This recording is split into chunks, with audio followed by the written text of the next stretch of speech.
சொல்லுக்கும் அர்த்தத்துக்கும் தூரங்கள் கிடையாது. சொல்லாத காதல் எல்லாம் சொர்க்கத்தில் சேராது. எண்ணிக்கை தீர்ந்தாலும் முத்தங்கள் தீராது. எண்ணிக்கை பார்த்தாலே முத்தங்கள் ஆகாது. அனுபவமோ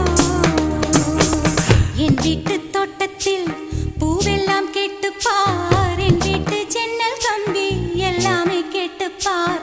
என் வீட்டு தென்னங்கீற்றை இப்போதே கேட்டுப்பார். என் நெஞ்சை சொல்லுமே. உன் வீட்டு தோட்டத்தில் பூவெல்லாம் கேட்டுப்பார். உன் வீட்டு ஜன்னல் கம்பி எல்லாமே கேட்டுப்பார். உன் வீட்டு தென்னங்கீற்றை ஒவ்வொன்றாய் கேட்டுப்பார். என் பேர் சொல்லுமே.